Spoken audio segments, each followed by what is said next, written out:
Saudações a você, companheiro, e a você, companheira. No episódio de hoje do Espiritismo Sem Censura, eu conversei com Alain Diniz Souza sobre o status social e o papel social da mulher. Isso mesmo, o Espiritismo aborda esse assunto. Vem com a gente para saber um pouco mais e para acompanhar esse bate-papo interessante.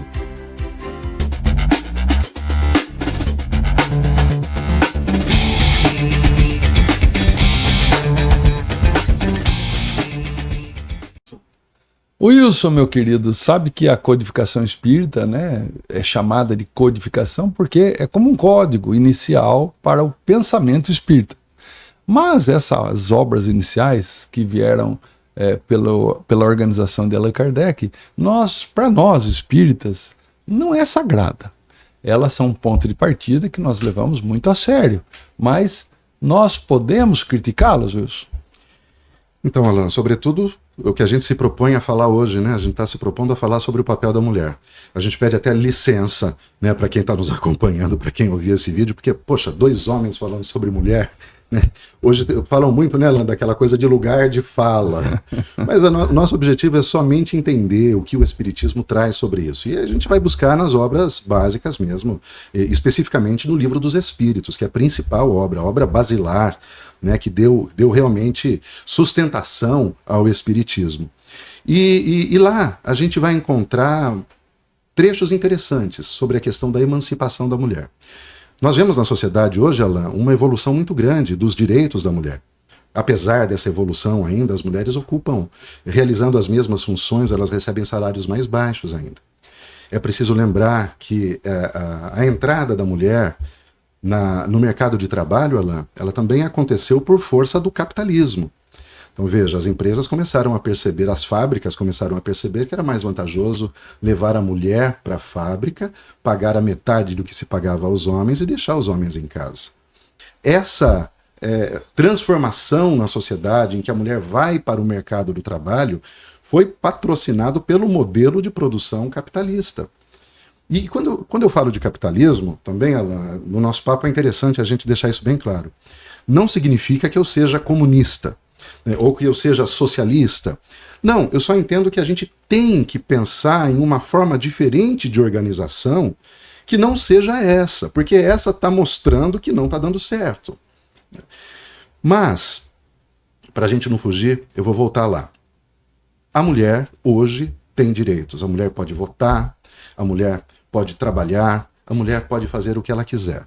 Em sociologia tem 2 termos que nós utilizamos, que é status social e papel social.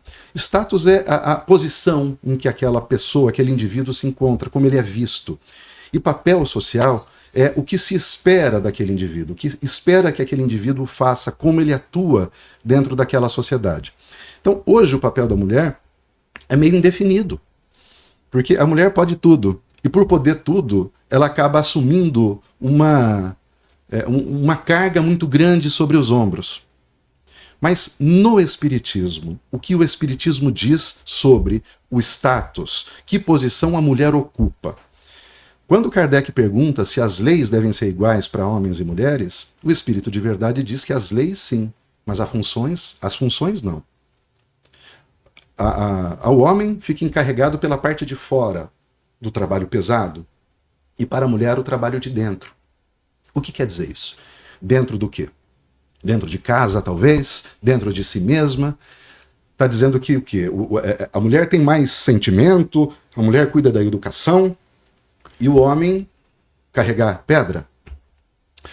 Eu acho que esse é um ponto de partida legal do nosso bate-papo, até porque nós temos que lembrar a origem dessa fala.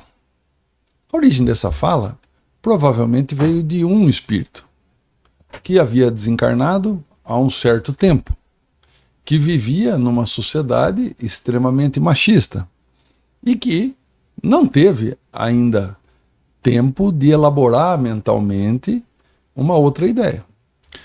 O médium que recebe também tem que ter um preparo, porque a mensagem, isso é muito importante a gente falar da mediunidade, a mensagem dificilmente vem ipsilitem do que o espírito fala.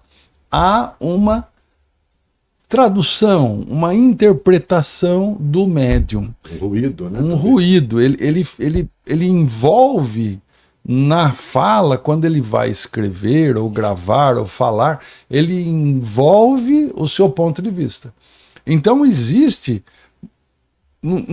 por isso que a gente não pode considerar sagrado, a gente pode considerar como um ponto de vista e beleza. Um ponto de referência, um ponto de partida para a gente, a Refletir. partir dali, refletir. Refletir sobre o assunto. Então é um ponto de partida para a gente refletir sobre o assunto.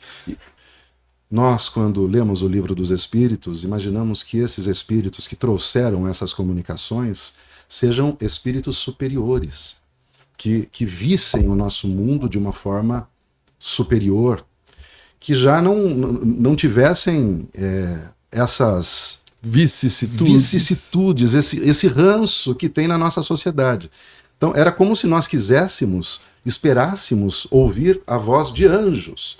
Mas quando você diz que não, que essa mensagem não chega para a gente tal qual ela sai do espírito, então a gente tem que entender que realmente podemos criticar, podemos analisar aquilo que foi escrito. Porque senão o espírita não se sente muito bem, né, Alain? Fala, poxa, se eu sou espírita, eu tenho que acreditar nisso? Então veja bem, se nós fôssemos uma religião, Alain, e eu pegasse esse trecho aqui e subisse num púlpito, eu teria que dizer para as pessoas que estão lá embaixo que a mulher tem que ficar em casa e tem que cuidar dos filhos e o homem tem que sair para trabalhar. É isso que eu deveria fazer, sendo espírita.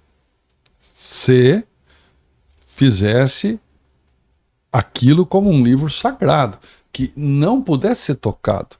Nós não só devemos criticar, não só podemos, como devemos criticar.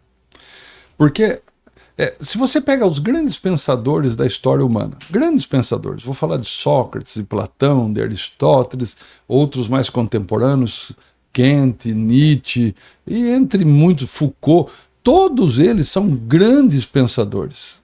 Pensadores, assim, realmente de muita capacidade.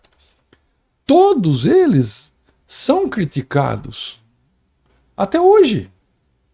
Não é porque você critica que você está deturpando ou você está menosprezando a fala dele. Ao contrário. Ou mesmo invalidando. Ou invalidando. Ao contrário, você está pegando, você está dando importância para aquela fala e atualizando na cultura, porque a cultura ela sofre o progresso natural. Senão, a gente viveria no tempo primitivo ainda.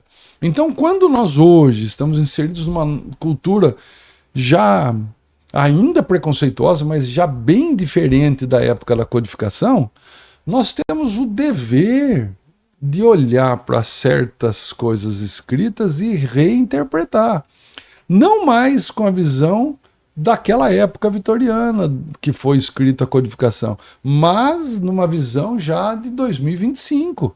Nós temos que pensar essas falas de uma outra maneira. E temos que, dinamicamente, permitir essa fala. Tenho ouvido palestrantes falar sobre esse tema, quando falam, né, quando se arvoram a falar alguma coisa sobre o assunto, mas que fazem um malabarismo intelectual imenso para tentar justificar isso. E para fugir a todo custo, né, da crítica a Allan Kardec. Como se não puder, já que não pode criticar, eu tenho que dar um jeito de explicar isso. Mas isso não faz, muitas vezes, com que as pessoas, com que os espíritas, apesar de ouvir essas interpretações, em que isso é minimizado ou suprimido, de certa forma, nos meios, mas quando, na intimidade, o espírita vai ler esse trecho, será que isso não reforça nele um traço do patriarcado que ele acha que tem que vigorar e aquilo sustenta nele uma ideia de família tradicional como tem que ser? Porque na intimidade aquilo é tudo que ele queria ouvir. Ele queria ouvir aquilo e quando ele lê aquilo, fala, né, é isso mesmo. Eu acho que é importante essa sua fala, viu, Wilson? Porque, na realidade, nós trazemos como espíritos que reencarnamos uma série de comportamentos culturais, uma série de comportamentos sociais, uma série de ranços que demoram para ser eliminado ou evoluir em nosso espírito. Demora. às vezes, encarnações para a gente mudar isso, né? Nós podemos pegar como exemplo eu chamo de pseudo-libertação dos escravos em 1888, porque aquilo foi... não vamos entrar no mérito, um dia a gente pode falar sobre isso. 1888. Mas até hoje, o preconceito sofrido pelo negro é enorme. Enorme. É quase que, em alguns casos, como se ainda tivéssemos antes de 1888. Alan, não vou te interromper, mas eu vi um vídeo recentemente, isso me chamou muita atenção, sobre o que você acabou de dizer. Eles pegaram numa praça, colocaram uma menininha, uma criança de uns 6 anos, loira, bem vestidinha, encostada numa mureta, e deixaram a menininha sozinha, é um experimento social, e colocaram uma câmera de longe filmando a menina. Eu acho que parou umas 10, 12 pessoas. A cada 3 que passavam, uma parava para perguntar o que estava acontecendo, cadê a mamãe e o papai da menina, se podia fazer alguma coisa, se queria que ligasse para alguém, todo mundo tentando acudir. Depois fizeram a mesma coisa com uma criança negra. Colocaram a menininha lá bem vestidinha, bonitinha, no mesmo lugar. Pergunta para mim quantos pararam. A escravização, ela atuou no Brasil da época do seu descobrimento até praticamente hoje, como estamos falando aí. São centenas de anos. Só que o machismo, o patriarcalismo no mundo, ele é milenar. Ele é muito mais antigo do que a escravização. Então, o que acontece? Culturalmente, reencarnamos em vários corpos nesses milhares de anos passados. Carregamos em nós um machismo estrutural no psiquismo do espírito. Então, quando a gente começa a romper esses conceitos, a criticar esses pontos de vista, exige da gente mudança de atitude, exige da gente mudanças de paradigmas, exige muita leitura, reflexão, exige que a gente converse, troque experiências, troque ideias, para que a gente possa começar um processo de equilíbrio entre homem e mulher, assim, sem diferenças. Realmente uma sociedade que ser homem ou ser mulher para a sociedade vai ser natural. Mas a função de um do outro. Não, não tem isso. A função social, a função emocional, nós sabemos também do espiritismo que podemos trocar de sexo na reencarnação. Temos essa possibilidade. Então, qual a diferença de um espírito encarnado num corpo feminino ou de um espírito encarnado num corpo masculino? Como espírito, nenhum. Nenhuma, né? Nenhuma diferença. Nenhuma. Os espíritos são criados sem sexo. O sexo Então, é uma coisa somente fisiológica que tem o objetivo de perpetuar a espécie materialmente. Sim. Nós espíritas acreditamos que quando uma criança é gerada, não é um espírito novo que foi criado, mas um espírito já, talvez, secular ou milenar que vai ser introduzido ali, né? Que vai ter uma nova experiência, que vai nascer novamente. Então, e ao nascer novamente, não importando se ele nasce num corpo masculino ou num corpo feminino, ele tem uma necessidade evolutiva daquele psicológico. Você falou sobre a escravização na antiguidade e a escravização moderna, né? Só tem uma diferença, né, Lá? O patriarcalismo, é claro, é milenar, mas a escravização também. Só que a escravização lá, na antiguidade, era por outros motivos. Os escravos até tinham alguns direitos. Era comum a figura de você ter escravizados de grande cultura, né, em terras que eram invadidas, serem utilizados como professores dos filhos dos líderes ali, né, dos poderosos, das elites, assim dizendo. Isso era bastante comum. Mas a escravização naquela época se dava por outras razões. Se dava justamente por isso, por dívidas. Quando a pessoa não podia pagar uma dívida, ela acabava se entregando ao trabalho para poder honrar a dívida que ela tinha assumido. Por guerras, né, o espólio de guerra, né, os povos dominados eram utilizados como escravos, mas os escravos ainda tinham certa liberdade, tinham ainda alguns direitos, era muito comum. Agora, a escravidão, como a gente vê na Idade Moderna, baseada em superioridade, nesse período das grandes navegações, das colonizações, essa escravidão é baseada na inferioridade de uma raça e na superioridade de outra. Isso é uma coisa moderna, veio de agora, né? E infelizmente isso também está escrito no Livro dos Espíritos. Sim, então, exato. O assunto escravidão ou escravização e a mulher, eles acabam se conectando porque nós estamos falando de uma problemática social da época que ainda hoje sofre em ser melhorada, né?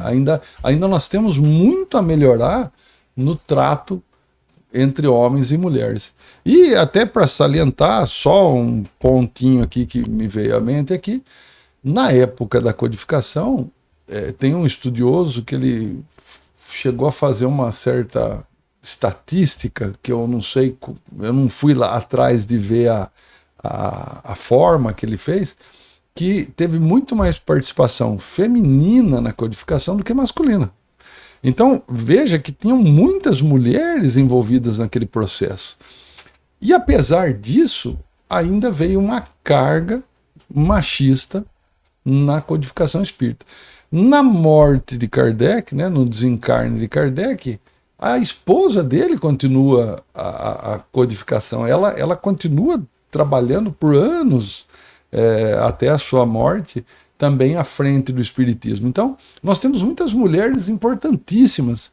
E aí também tem um outro lado que a gente pode lembrar, né? Hoje, no Brasil, se dá mais importância ao médium do que ao espírito comunicante. Naquela época, ou a mensagem. Naquela época, Kardec não dava valor nenhum ao médium, tanto é que é pouco conhecido os médiums participantes do processo. Ele nem colocava o nome dos nem médiums. Colocava o nome. Mensagens, só o nome do espírito. O nome do espírito comunicante. Então veja como nós invertemos muitas coisas e, apesar de inverter muitas coisas daquela codificação, então assim, algumas pessoas leem a codificação com seu interesse. Então, aquilo que justifica o que eu estou falando, eu pego. O machista. O machista pega esse trecho e fala, lá, o lugar de mulher é em casa. É isso aí. Aqui, então, o livro do Kardec está dizendo aqui. E usa... Pega o livro, mostra para a mulher, tá vendo aqui? Você tem que ficar em casa cuidando das crianças. Então, tá certa essa interpretação? Não. Né? Nós temos hoje convicção disso. Nós podemos hoje falar abertamente, inclusive, sobre isso. Se nós estivéssemos naquela época, nós não poderíamos falar do jeito que nós estamos falando sem sofrer grandes retaliações. Talvez estivéssemos atados queimados na fogueira, como Jean Rus. Possivelmente. Possivelmente. Né? Então, veja, há uma evolução, existe, acontece, né? Mas ainda passos muito lentos. A mulher precisa de mais espaço social. A mulher precisa ser mais valorizada, né? Alain, quando a gente vê o espírito de verdade falando que a mulher cuida das coisas do interior e o homem do exterior, a gente pode interpretar, e geralmente é interpretado, como se a mulher fosse mais sensibilidade. Né? Por isso que seria atribuído a ela papéis mais relacionados à educação, ao cuidado. Então, cuidar da casa, cuidar dos filhos, como se isso fosse realmente uma herança biológica. Nós temos hoje, Alain, mulheres que são caminhoneiras. Nós temos hoje mulheres que trabalham na construção civil.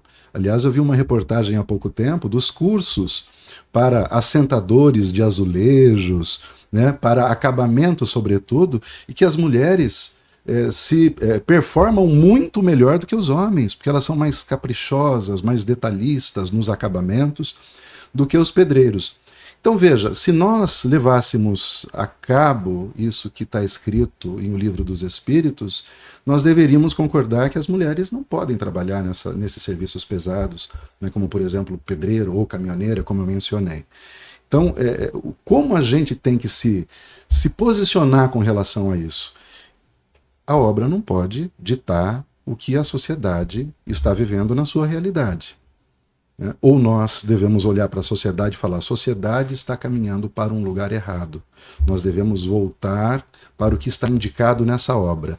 É uma escolha difícil, né? Porque muitas pessoas vão dizer, não, nós estamos degenerando, e por degenerar nós temos que voltar ao passado.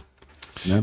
Agora, o Espiritismo diz que nós evoluímos, que nós estamos progredindo e que sempre nós progredimos. Ou seja, a sociedade de hoje, o que nós vemos hoje, é melhor do que a sociedade do passado. Agora, se eu olhar com olhos progressistas para a sociedade e considerar que a sociedade de hoje é melhor do que a do passado, eu tenho que abrir mão de seguir aquilo que está escrito na codificação espírita. Eu acho que a palavra não é nem abrir mão, é criticar. Né? Ressignificar. Ressignificar. É ir lá, é voltar no texto, falar, vamos lá, entender culturalmente por que aquilo foi escrito, em que momento foi escrito, qual era o meio social daquele momento. Mas tem que ter um momento que eu falo, isso aí não serve para agora. Isso, daí eu vou fazer a crítica baseada naquilo. Eu vou falar assim, olha, estamos num novo momento social, esse modelo não serve mais. Por que não serve mais? Por causa disso. Aí o que deveria acontecer para a codificação realmente incorporar essa mudança? Deveria ser consultados vários grupos mediúnicos sobre essas novas colocações, para recebermos novas mensagens. As mesmas perguntas para grupos distantes, em países diferentes. E fazer a generalidade concordante novamente funcionar. Eu acho que para isso deveria servir uma federação espírita, as federações estaduais, falar, peraí, nós estamos num outro momento, o mundo é outro, nós temos que fazer algumas perguntas novamente à espiritualidade, consultar vários médiuns que sejam com um trabalho respeitado, vamos consultar vários médiuns em vários lugares, sem um influenciar o outro nas suas respostas, vamos fazer de um jeito que a gente possa ter a mesma generalidade concordante apregoada por Kardec na introdução da Gênese, e vamos rever algumas respostas. Isso seria muito importante, Wilson. Alain, mas como fazer isso quando essas entidades que você mencionou são dirigidas preponderantemente por pessoas conservadoras? Porque nesse caso é exatamente isso, Alain. O conservadorismo não aceita as mudanças sociais. Olha o mundo como um mundo degenerado. Né? Carnaval, onde já se viu o carnaval, que absurdo. Por quê? O carnaval é a festividade negra. Né? É o candomblé, são as religiões de matriz africana. O carnaval nasce nos morros. Então, é mal visto por uma parte significativa daqueles que se consideram espíritas hoje. Para uma federação, para as estaduais poderem assumir uma postura dessa, né, somente se essas lideranças fossem progressistas, pudessem se colocar dessa maneira. Vamos olhar a sociedade. Mas isso que nós estamos fazendo aqui não é tentando furar a bolha, né? Então nós estamos aqui divulgando uma ideia. Ainda é a solução? Não, longe de ser a solução.